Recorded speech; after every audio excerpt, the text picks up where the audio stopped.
अरे कमी वापर पण अस्सल वापर. MDH काश्मीरी लाल मिरची पावडर.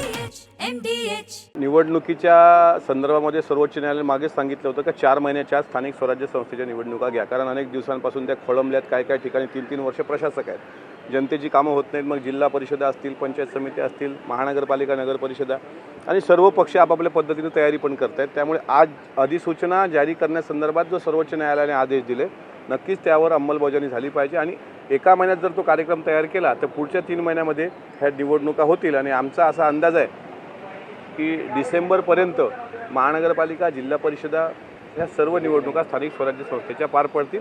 तर न्यायालयाच्या या निकालाचं मी स्वागत करतो. दुसरं एक असं आहे, राज्य सरकारला निवडणूक आयोगानं असं म्हटलंय की प्रभाग रचनेच्या बाबतीत अहवाल सादर करा, कारण का अंतिम मतदार याद्या ह्या करायच्या आहेत. नाही, बरोबर आहे. निवडणूक आयोगसुद्धा त्या ठिकाणी सज्ज असेलच, कारण काही ठिकाणी 2017च्या ज्या प्रभाग रचना आहेत त्या कायम ठेवण्याचा सुद्धा प्रयत्न होता. पण आता त्यामध्ये काही फेर प्रभाग रचना होणार आहे का? ओबीसीच्या आरक्षणाचा सुद्धा त्यावर मुद्दा येतो, म्हणजे राजकीय आरक्षणाचा. त्यामुळे आहे त्या ॲज इट इज प्रभाग रचना ठेवल्या जातात की त्यात काही नव्यानं बदल होतो, हे आता निवडणूक आयोगच त्यामध्ये ठरवेल. प्रत्येक पक्षाची स्वतंत्र अशी तयारी चालू झालेली आहे. खास करून मुंबई महानगरपालिका असेल, ठाणे महानगरपालिका असेल, पुणे, नाशिक ह्या सगळ्या महानगरपालिकांमध्ये महायुती जरी एकत्र असली तरी तयारी ही प्रत्येकाची वेगवेगळी एक स्वतंत्र लढण्याच्याच दृष्टीनं चालू आहे. नेमकं काय याचा अर्थ घ्यायचा आहे? महायुतीमध्ये नेमकं काय चाललं आहे? महायुतीमध्ये सगळं काही व्यवस्थित चालू आहे. असं आहे की काही ठिकाणी म्हणजे स्वतः प्रांताध्यक्ष भारतीय जनता पार्टीचे बावनकुळे साहेब पण बोलले, आमची पण तीच भूमिका आहे की काही ठिकाणी जर महायुती होत नसेल तर त्या जिल्ह्यावर तो निर्णय सोडावा. आम्ही सर्व पक्ष आपापल्या पद्धतीनं महायुती म्हणूनच तयार आहोत. राष्ट्रवादी काँग्रेस पक्षाची पण जोरदार तयारी आहे. त्यामुळे जिथे एकत्र लढायचं तिथं एकत्र लढू आणि जिथे स्वतंत्र लढायचं तिथं स्वतंत्र लढू. तुर्तास त्यावर आम्ही बोलणार नाही. आणि जो काय निर्णय पक्षाकडून येईल, आदेश येईल, त्याचं आम्ही स्वागत करून तसं कामाला लागलो. लक्ष्मण हाके अलीकडे तुमच्यावरती सातत्याने टीका करतायत. अजित पवारांवरती ते टीका करतायत. तुम्ही इशारासुद्धा त्यांना दिलेला आहात, तरीसुद्धा लक्ष्मण हाकेंकडनं सातत्याने टीका होते. हाके हा व्यक्ती असू शकत नाही. हाके हा पागल आहे, पागल. तो मेंटली डिस्टर्ब झालेला आहे.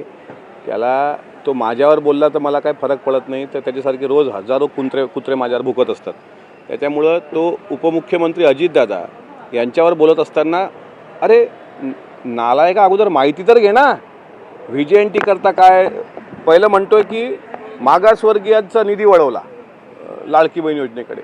मागासवर्गीयसाठी काय तरतूद केलेली आहे, VJNTसाठी अर्थसंकल्पात काय तरतूद केलेली आहे, ओबीसीसाठी काय तरतूद केली आहे, सारथीसाठी, महाज्योतीसाठी, भारतीसाठी, हे करणार. मग ओबीसीचं आंदोलन उभं कर. तू कधीपासून ओबीसीचा नेता झाला आहे? तुझ्या डोक्यावर केस नव्हते, ते पण नकली आहेत. तू काय बोलतोय? कोणाबद्दल बोलतोय? तुझी अवकात काय? तुझी लायकी काय? त्याच्यामुळे त्याची अवकात आणि लायकी उपमुख्यमंत्र्यांवर बोलण्याची नाही. त्या नालायकाने अगोदर अर्थशास्त्राचा अभ्यास करावा. अगोदर बघावं की महाराष्ट्र सरकारने या निधीची तरतूद केली. सरकारमध्ये मुख्यमंत्री देवेंद्र फडणवीस साहेब आहेत ना, त्यांना विचार जर अजितदादांकडे यायला तुला अडचण वाटत असेल तर. नाहीतर माहिती घे, नंतर भुंक. त्याला भुंकायला सोडलेला आहे. हाडूक त्याच्यासमोर टाकलं की तो कुत्र्यासारखा भुंकत राहतो. लक्ष्मण हाकेंचा नेमका वापर कोण करते? कारण का ते पाहायला गेलं तर धनंजय मुंडे यांच्यासोबतही दिसतात, छगन भुजबळ यांच्यासोबतही दिसतात. त्याचा अर्थ काय घ्यायचा? त्याचा मास्टर माइंड ह्या फक्त नोटा आहेत, नोटा. जिकडं नोटा फेकल्या तिकडं तो कुत्र्यासारखा पळाला.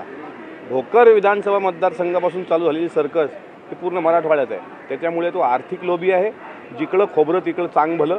तो बेअक्कल आहे आणि तो आता रट्टे खायावर आलेला आहे.